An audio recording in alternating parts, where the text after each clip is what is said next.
All right, so welcome everyone. This is Here in Queer by Marcos Murilo, Lacerda. And Marcos is an EFL teacher and trainer currently based in Brasilia, Brazil, where he lives with his partner and cats. Yes, that's plural, more than one cat. He has been in ELT for over 15 years, having worked in a number of different settings. He holds a Cambridge English ICELT, trained the trainer, and a Delta Module 1. So Murilo, the floor is yours. Thank you very much. Can you folks hear me all right? Yeah? Yes, okay. I can see you. Okay. I can see you well, yeah. Okay, good. So I'm going to start by thanking Gustavo. So first of all, for introducing me, and also BRAZ-TESOL, Brasilia, and TDSIG for making this event possible. I'm sorry, this is my, I've presented on a number of occasions at different ELT events, but this is by far the most personal talk I've ever given. And not just because it concerns me in particular, but because I'll be talking about something that concerns a number of kids and teens that we teach. And I'll be talking about the intersection of critical pedagogy and queerness. But a lot of people complain that when we come to events like this online, there's this lack of human warmth. And because I can see I can recognize some familiar names here, but there's also a couple of people I don't know. So I'm going to start with a little icebreaker, I guess I could say. And I'm going to give you folks 4 different things that you can use to introduce yourselves in the chat box. You can keep your cameras off, I don't mind, but there will be moments when I'll be asking you folks to interact with me through the chat box.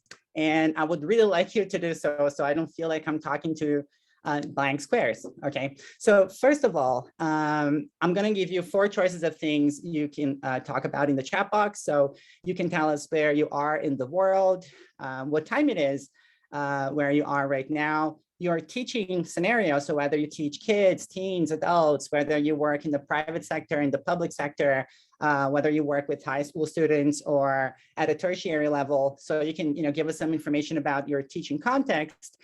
And finally, if you feel comfortable, and I know this is a strange question to ask, especially if it's the first time you bump into someone, you meet someone, whether or not you are queer. So 4 things. So where you are in the world, what time it is, your teaching context, and whether or not you're queer. So you can pretty much take your picks. So you don't need to talk about all these things. So you can just tell me a little bit about yourselves first before we get started, okay?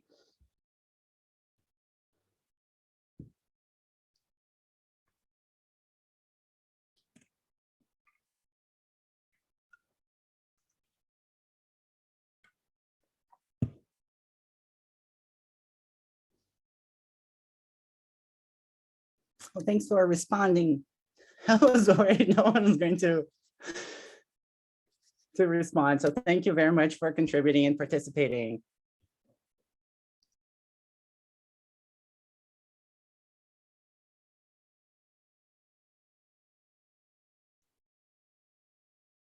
Wow, okay, so a lot of difference when it comes to time zones, which is, so good morning to some of you, good afternoon, good evening.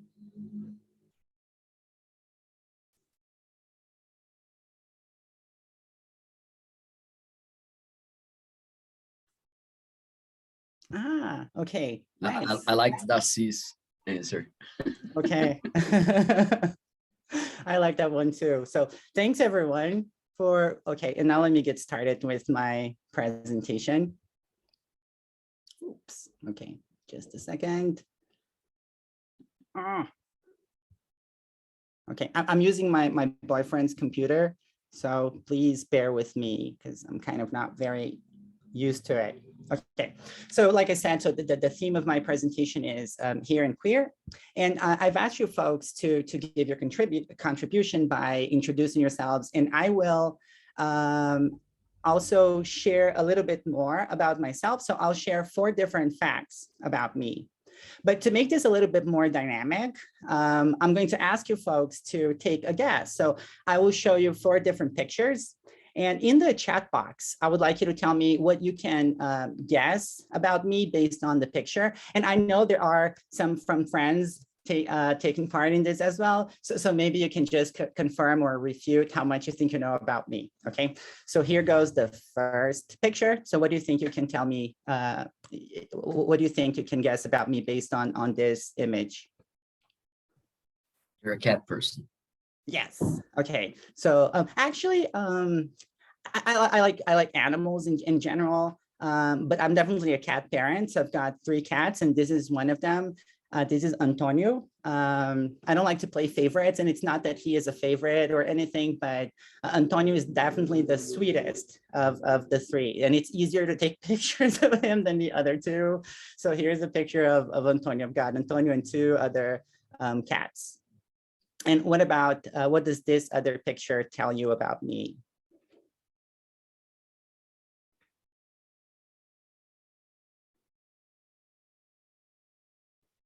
Oh, he is handsome. Yes, a plant parent. Yeah, so we have a couple of plants around the house, and this is one of my favorites.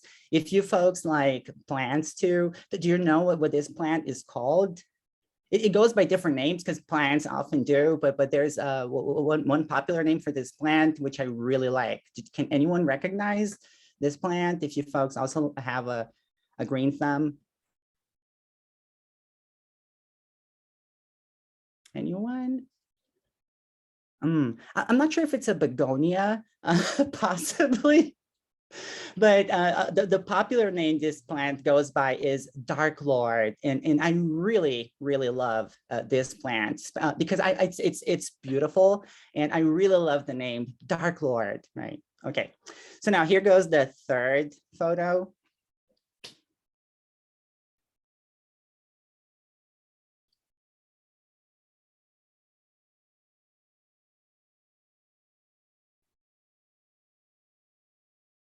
Okay, definitely for Bolsonaro, yes. No, that's me. That's actually me. Yes, I'm vaccinated, so triple vaxxed. So I've gotten all my shots and really looking forward to the end of the pandemic and hope you folks are safe as well wherever you are in the world.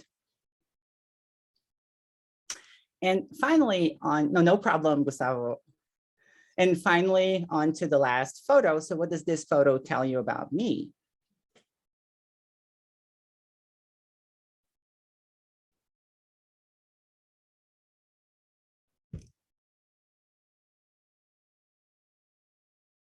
Yes. Okay. So this is a picture of me and my boyfriend. And when we took this picture, we were attending a wedding in a part of Brazil, which is not very far from where I live. So I'm from Brazil, in case you folks don't know. And I live in the capital, Brasilia, which not many people have heard of outside of Brazil. And there's this national park, which is not very far from Brasilia, which is our favorite spot in the world. And in this photo in particular, we were attending a wedding, so a friend's wedding, and in this very special place, right? Okay. Now I'm using this that dynamic of using the photos and have you folks guess some things about me. And this is pretty much what I have used over the past couple of years as an icebreaker to get students to actually introduce students to the fact that I'm queer. So I use this activity and I show a picture of my boyfriend. Oh yeah, this is my boyfriend, and that's it. And that's how I tell my students that I'm queer. But before I go into the question of why do you have to tell your students that you're queer, I'm going to talk a little bit about the term queer itself. I really like etymology. I really like word origins. I really like the fact that queer was initially used as a derogatory term, but it has been reclaimed now as a positive term of pride. So as a community, we've started adopting the word queer to say, well, yeah, so you may find us different, but different doesn't mean abnormal. Different doesn't mean wrong. Different doesn't mean immoral or anything of the sort. Different just means different. And yes, I'm here, I'm queer, and deal with it, right? And the term queer, sometimes when you open up about being queer, for some people, and some people, of course, means bigots. So it instantly makes people think of sex and sodomy and whatnot, right? And in fact, I'm going to share a little story with you folks. I don't know if everyone is aware that Netflix has put out a remake of She-Ra.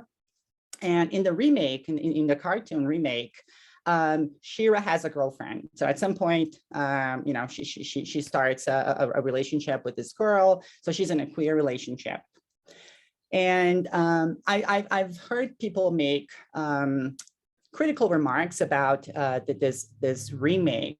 And one of the reasons why it has come under fire is because of the fact that, oh, since she's in a queer relationship, she has a girlfriend, she's in a romantic relationship with a girl. For conservative people, what that means is, oh, wow, they're sexualizing children. And for some people, when you open up about being gay or lesbian or, you know, and any of the other identities covered by LGBTQIA plus and all of that, people will immediately associate that with sex. And well, I'm not really, when I tell my students I have a boyfriend, I'm not talking about sexual practices or anything. I'm talking about identity. And then I would like to share a quote related to this with you folks. So here's a quote I really, really like. So queer not as being about who you're having sex with, that can be a dimension of it. But queer is being about the self that is at odds with everything around it. And it has to invent and create and find a place to speak and to thrive and to live. So when I call myself queer, I'm not talking about sexual practices, and that's not the point, but it's really about an identity, and it's about being open about my identity, being open in terms of who I am, and being proud of it. And this is one of the reasons why I've decided to start every class over the past couple of years by telling my students that I have a boyfriend, so you know that means I'm queer. And also because I wanted to make sure that to the queer kids and teens that I would be teaching, that they would know that, okay, this is a safe space for you, a space where you can have a voice, a space where you can be successful, or a space where you'll have someone who will support you, right? And by now, so you may be wondering, okay, so you've got a cute boyfriend, you've got some good looking cats and plants, and you're queer, fine. But what does that have to do with the theme of the event? So we're here to talk about Paulo Freire and critical pedagogy, and how is that related to the theme of the event? And I'm going to answer this question in a minute. But before I answer the question, I'm going to ask you folks a question. And this is not a rhetorical question, it's a real question, okay? The question is, but before you start answering the question in the chat box, and I'll ask you to, I'll ask for your contributions in the chat box one more time, I'm going to give you some instructions. So you need to listen up first, okay? So if my question was, what are dogs, for example, I would accept two different kinds of responses to this. So either a definition, as in, oh, it's a four-legged animal related to the canid family that blah, blah, blah. Or you could also give me examples of dogs. Oh, a Shih Tzu is a dog, a German Shepherd is a dog, a Great Dane is a dog, a Poodle is a dog. So I would like you folks to think for a minute about this question. So who are the oppressed? When we talk about pedagogy of the oppressed, who are the oppressed? And you can answer this question with a short definition, or you can think of specific examples of groups that are oppressed in our society. So I'll give you folks a quick minute for you to think, and I would like you to jot down your responses to this in the chat box. There are no right or wrong answers, so this really is a brainstorming session because many different kinds of answers will actually be right in response to this question. So I don't want anyone to feel under pressure here, okay? But I'll give you a quick minute, and I would like you to consider this question. Who are the oppressed? And I would like you to jot down your ideas in the chat box.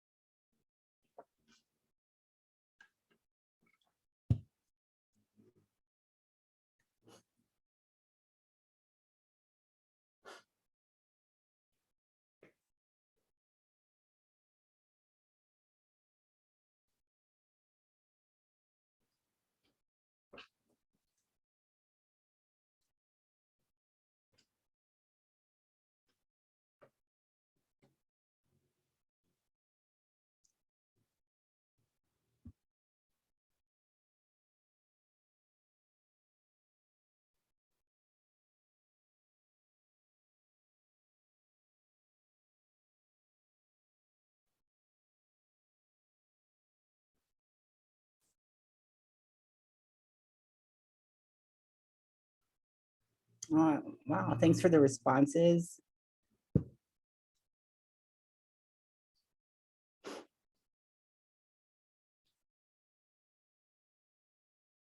Okay, lots of good stuff coming in.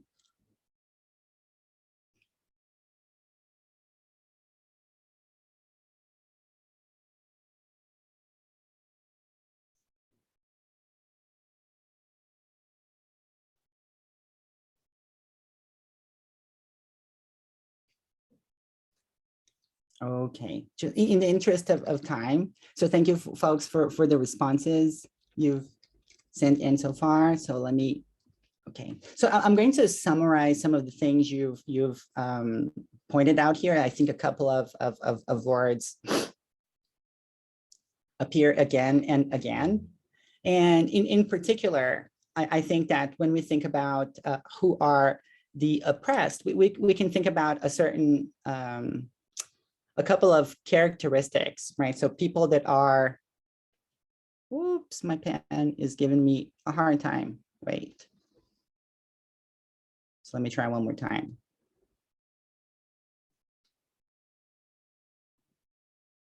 So groups of people, I'm gonna use my keyboard for this because I'm making a mess with my pen. So I can think, we can think of groups of people that are marginalized, which is a word that came up, dehumanized, and minoritized. And I really like this word, minoritized. It's strange to say that, oh, I like the word, but I like the word because it points out that it's not exactly because we're talking about a minority, but it's just how certain groups of people are not given the same voice as others, or not given power in society, right?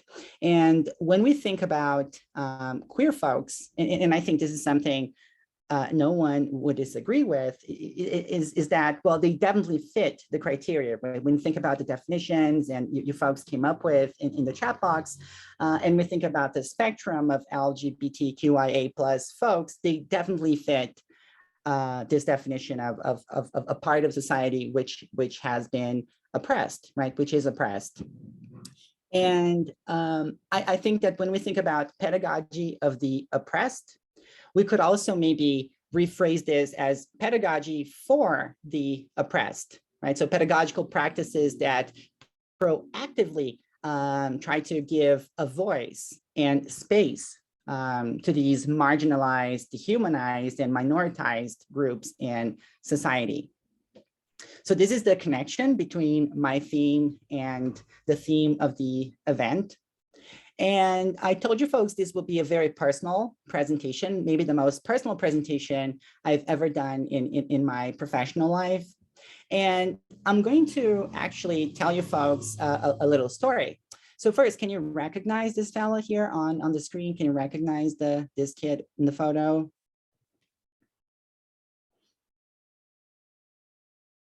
Yes, that's me. So this is a young version of me in my school uniform, though you cannot really see it. So this is me in my school uniform. And the reason why I wanted to talk about myself, and I'm using a picture of myself in a school uniform. Oh, and this is the part where I feel like crying. Sorry about that. I'm a crybaby in case you folks didn't know it. For a lot of people, and over the past 2 years during the pandemic, I was working in the private language school sector until the end of last year. And I used to work with kids and teenagers. And of course, I would often ask them, so, oh, how do you feel about online classes versus face-to-face classes? And oftentimes, students would tell me that, oh, yeah, they didn't really like the online format. And part of the reason, because they would mention a couple of other things as well, like, oh, it's difficult to concentrate when I'm at home and there's so many distractions around. But one thing that they certainly missed was the interaction, right? The part where they could just be around with their friends and just flirt with people and hang out with people and hug people and all of that. So for a lot of these kids, this lack of connection is what made the online environment so difficult for them, right? And many people have a good time in school, so they make friends and they get to know different people and are happy with that. But there are many people in the school community for whom the school system is not that safe. So this little fellow over here had a great, had a lot of a hard time in school, and not because I was falling behind with my grades or anything like that, but because of the number of times, more times than I can recall, that I was bullied or verbally harassed for being different. I remember that at around this age, one thing the kids would often do is they would step up to me to ask if I was a boy or a girl. And I would often get picked on because of, oh, you're too effeminate. Oh, you're gay, walk like a man or talk like a man. And this was especially difficult because for many kids, sometimes, you know, when kids might misbehave or call each other names, and sometimes they know that, okay, so if someone bullies me or calls me names or whatever, I can turn to the teacher and say, wait, you know, there's someone who has been acting up, can you do something or whatever. But my situation was different because I was being called names and bullied and harassed by the other kids. But that kind of behavior was legitimized in the schoolhouse by the very teachers that I was supposed to be able to count on. So I remember in primary school, for example, when one of my teachers' aides, she told me to act like a man and man up and talk like a man. So this kind of oppressive behavior was legitimized. So who was I to turn to, right?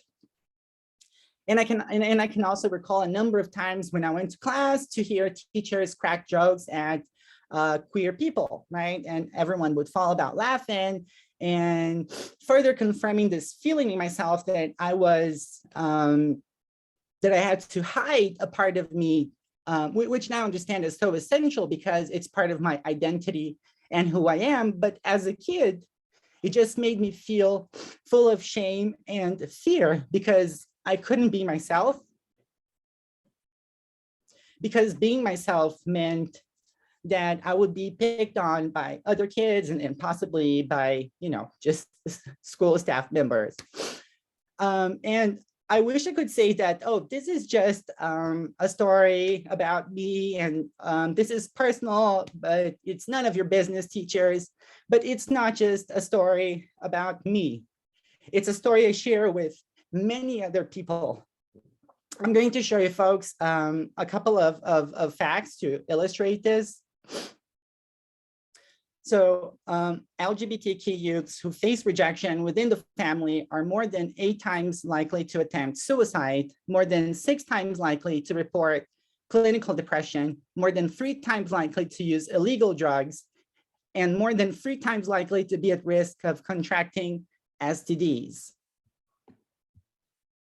Lesbian, gay, and bisexual youths are bullied 2 to 3 times more than their cisgender straight counterparts, and almost all transgender youths report being verbally harassed.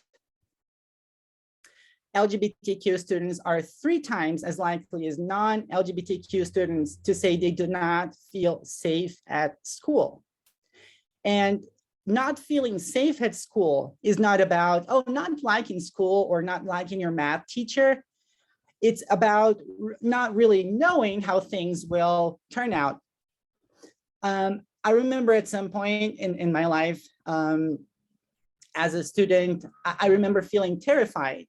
You know, when my parents were about to drop me off at school, I remember feeling like filled with terror at the thought of, God, so I'm going in and I'm going in on my own and I'm going to feel lonely again.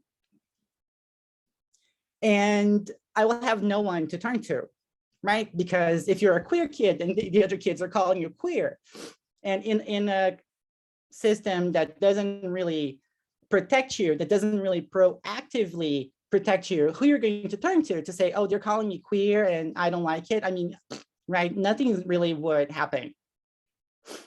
And I remember feeling, like I said, feeling terrified of going to school. I tried to run away from school a number of times. I remember an incident where I almost got run over by a car because on a particular day, I was actually successful at running away from school. This poor guy, you know, a school staff member, he tried to hold me as I was trying to make my way out of the school, but I bit his hand so hard that, you know, he couldn't stand it, and he just let go of me. So I dashed to the street and almost got run over by a car. And this, of course, the fact that I was rejected multiple times and didn't feel accepted, of course it did affect me well into adult life. Right, so at some point, I was diagnosed with clinical depression and social phobia. At some point in my life, I was medicated. At some point in my life, I tried to commit suicide. And like I said, this is not just a narrative that applies to me only. Unfortunately, it applies to many other people out there. And many of the kids we teach in class will face similar situations, right? And something I haven't brought up yet, but if you add race to the equation, things get even worse, right? So the kind of prejudice that a white queer kid will have to go through will not be the same that a Black kid will have to go through, for example. So race will if you add it to the equation, it can make things even worse as well.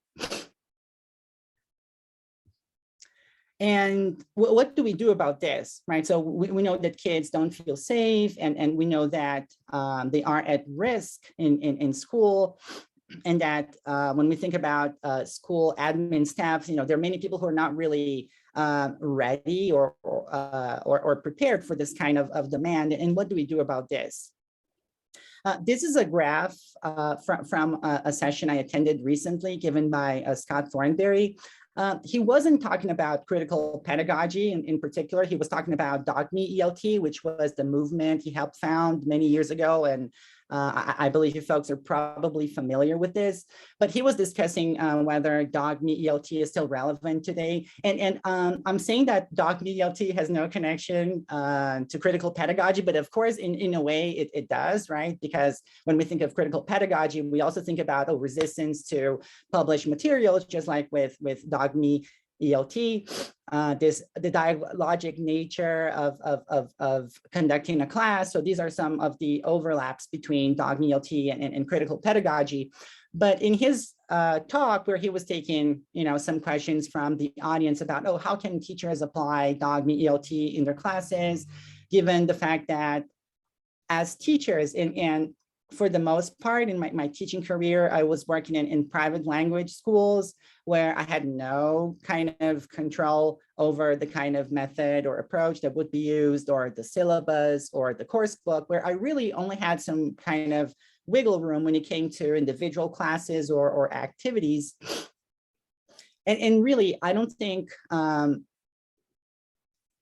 it's not necessary for an overhaul in education for us to include these moments or these or to include an element of critical pedagogy, especially because education these days, private education especially, is big business.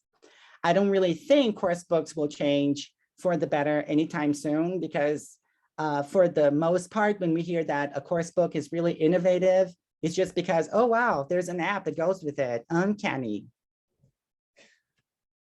And this is the kind of innovation that you know, publishing houses will often bring to the market. It's not the kind of innovation where we really discuss the big issues out there, or we really discuss the big issues out there in a serious manner. So applying a critical model to our teaching practice, it's definitely not a method or approach the way we are used to defining these terms. And to me, it's more of a matter of attitude, So it's the attitude you have to your job. It's about your beliefs as a practitioner. It's what you believe in. And this is what can help you implement a critical pedagogy in class. And it's certainly not something that starts in class in the school. And one thing I wanted to say about this is when you think about, well, everyone is on social media these days, right? Everyone is on social media.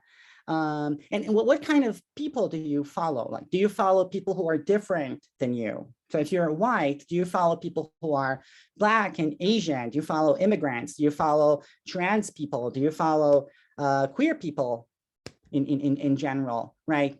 Because if you're looking to apply critical pedagogy in your classes, you really need experience with what's going on in the world, right? Because in this, for example, like when we think about, oh, I'm going in today to teach the present perfect, so you need to know how to use it. So you can actually teach your students how to make use of the present perfect, right?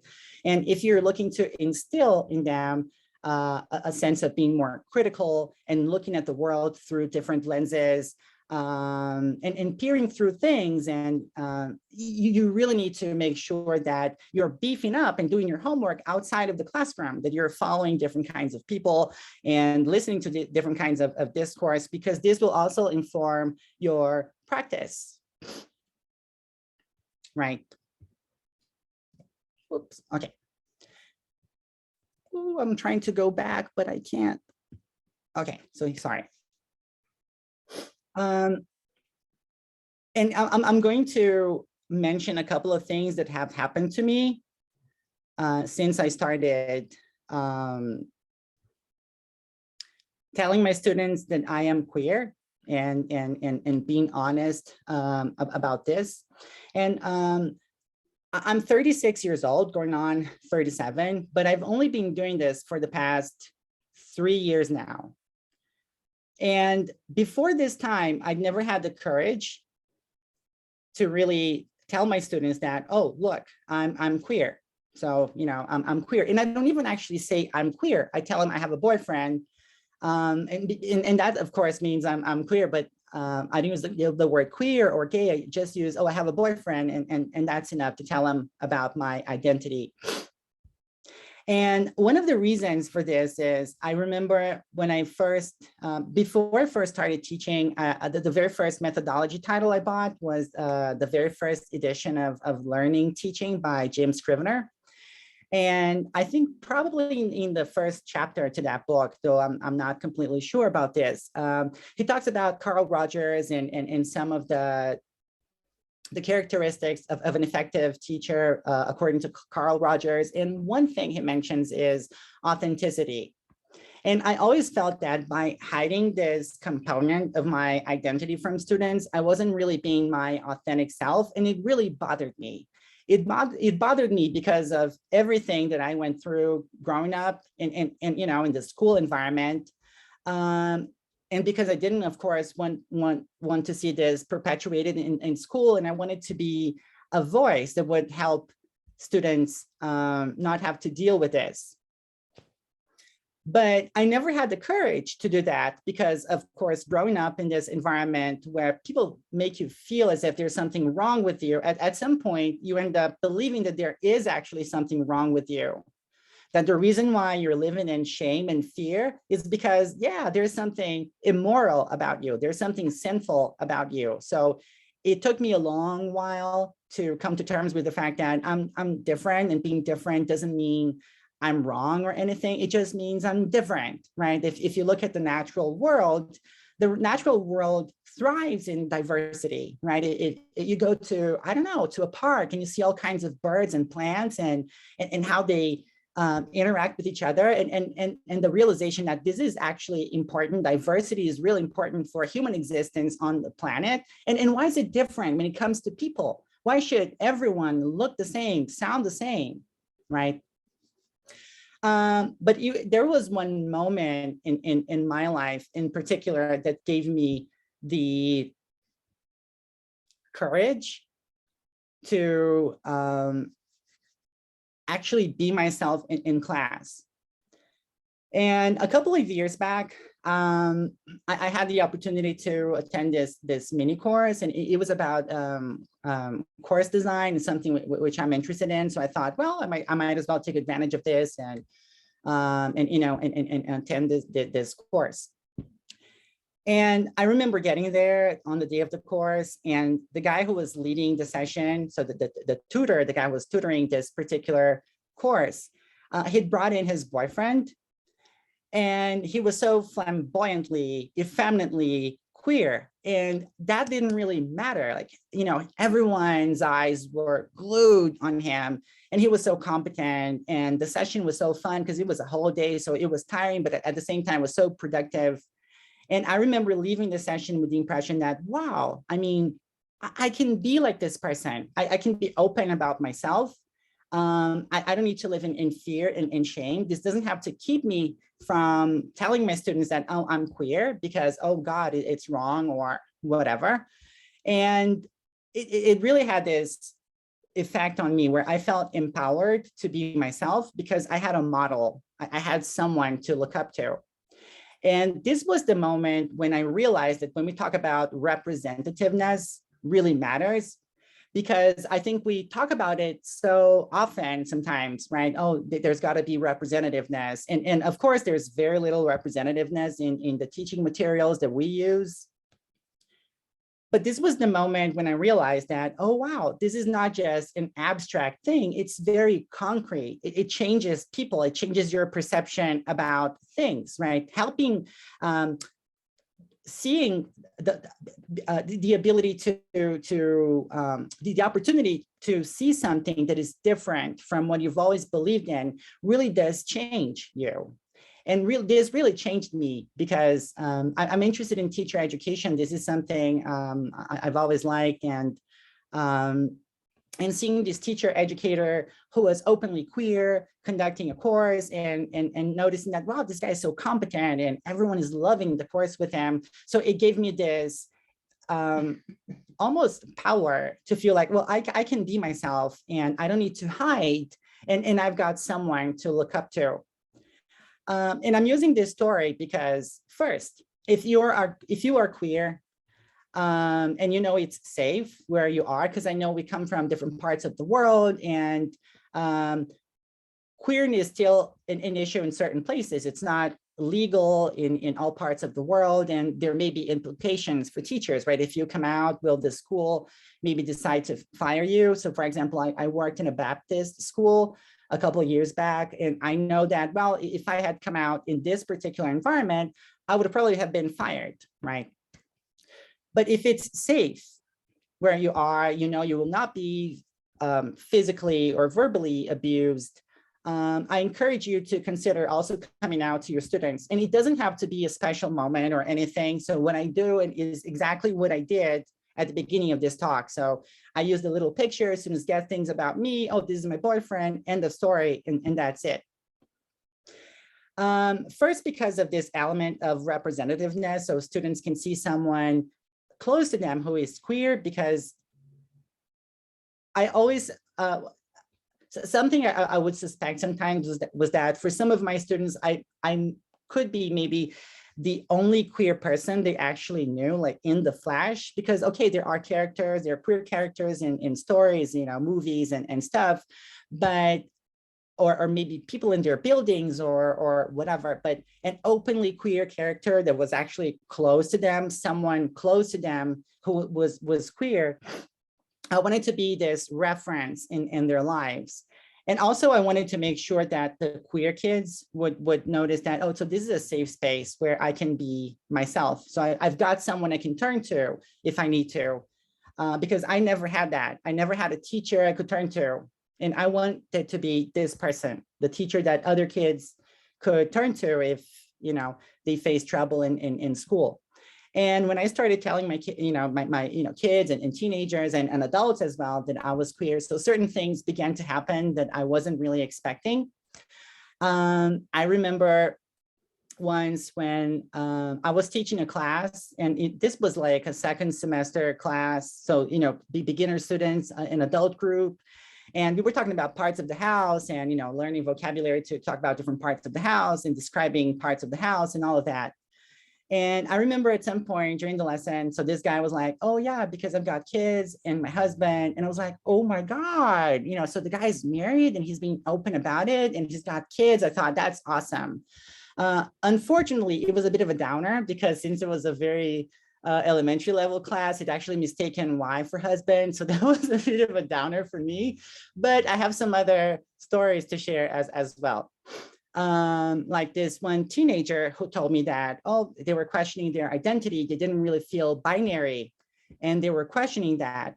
And I thought, wow, I was really impressed that this person felt that, oh, I have the freedom to tell my teacher that I'm questioning it. I don't feel binary, and to have the freedom to do this, to be themselves. And it also happened with adults who would sometimes confine me that, oh yeah, I've got a boyfriend, I've got, you know, oh, my husband tells me blah, blah, blah. And I would go, wow, that's so nice. And sometimes this wouldn't happen like in the middle of the class where everyone could hear it. It would be like, oh, you know, after everyone had left, so this student would stay behind and tell me they had a husband, for example. And I thought this is really nice. So creating this space where people feel that it's okay for them to be themselves, and knowing that I was a part of this. So it was really empowering for me because initially I had many reservations about coming out to my students. And there is one story in particular, which is kind of a sad story. After one class with this intermediate group I had, so this one student asked me if she could talk to me at the end of class. And I thought it was going to be, you know, they were going to ask me about homework or writing or something, or the present perfect or whatever. So I was like, yeah, you know, and what's up? And then he told me, oh, I would like to ask you to use masculine pronouns when referring to me. And I was taken aback. And of course, I think my first thought at the moment was, oh my God, I need to remind myself to ask people what pronouns they want me to use when referring to them. But this hadn't really crossed my mind, and I wasn't really kind of expecting this. And of course, I was like, wow, this is so nice to see that this student had the courage to come to me and tell me something so personal. But at the same time, there was, so he asked me to use masculine pronouns when referring to him. But at the end of the conversation, he also said, oh, but I don't even know if that's something I can actually request, or if I'm asking too much. And of course, my heart sank, you know, knowing that this person feels that for some reason, I have the right to deny them of being themselves to, you know, fully, that I don't have to respect their identity. And I know where this kind of beliefs comes from, because as a kid, I've lived through this as well. So being able to change this really made me feel proud of myself. And for those of you who are not queer, first of all, don't make jokes about queer people, right? So I know sometimes people will make jokes and think, oh, it's just an innocent joke. You know, what's the problem in making fun of someone for being gay? Well, you really shouldn't be making fun of people for their identity, right? I think we all need to normalize. And I know normalize is a problematic word, but just like with the word queer, which we have reclaimed, I also want to reclaim normalize. I also want to feel normal, because I know that the kid that I was in school, all I wanted was to feel normal, that being different is not wrong. It's also normal, because the diversity is at the very core of everything we see in the natural world. Why would it not be normal when it comes to sexual orientation or gender identity? I'm going to move on to another question. So initially, I asked you folks to tell me who are the oppressed, and I'm running out of time. So now my question is, who are the oppressors? So I'll give you folks a quick minute to jot down your ideas in the chat box. So who are the oppressors?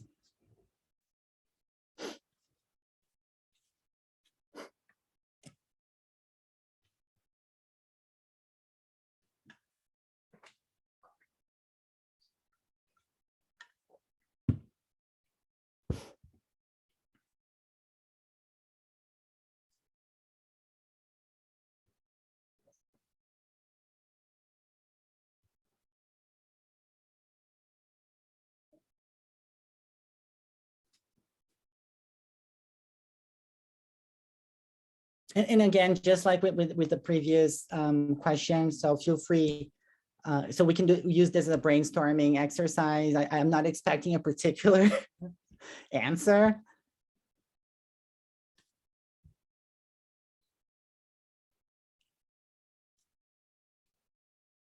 Okay, I like your responses.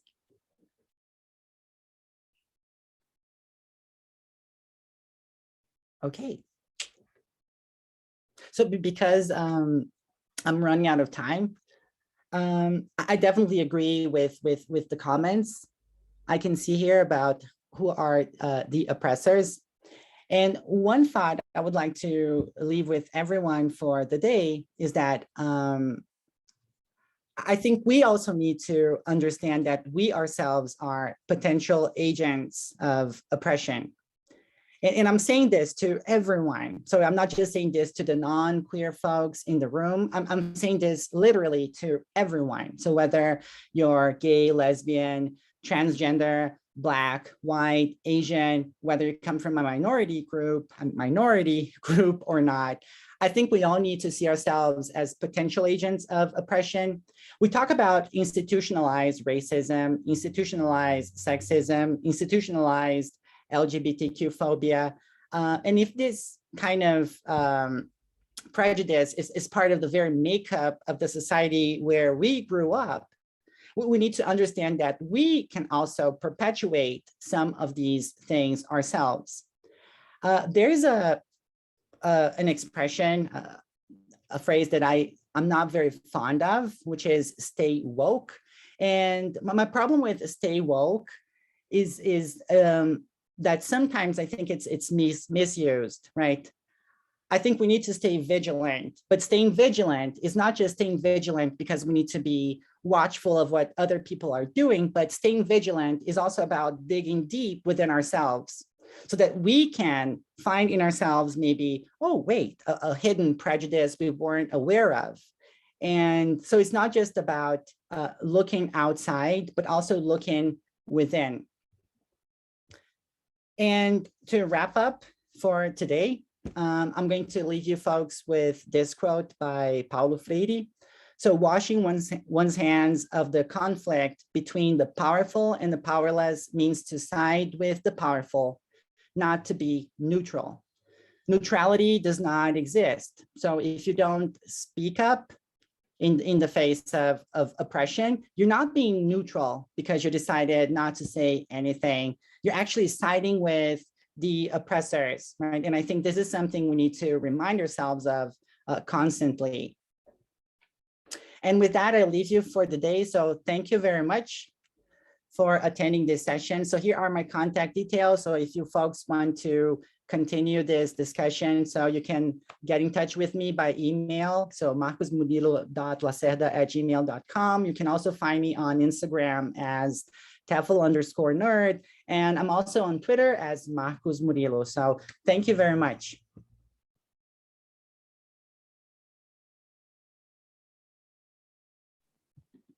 Thank you, Murilo. That was amazing. Thank you very much for sharing your experience with us. Yeah, it was really good. Really, really good. Thank you. I'm sorry I had to type you have 5 minutes left because I wanted to keep listening to you. No problem. Because it was awesome. Really awesome. Congrats, man. Thank you. Does anybody have any questions? You can open the mic now or open the camera. Feel free to do so. And can I just say something? Maybe maybe if you don't have a question, but maybe if you have a comment. I know that for us queer folks, sometimes we are seen as a monolith, as a monolithic identity almost, but we're all individuals, we're all different. And maybe if you want to talk about something related to your context in particular, or your experience in particular. So I would also like to hear other queer professionals in the room, if there's anything you want to share. Maybe if you don't want to ask a question, but if you want to comment on something,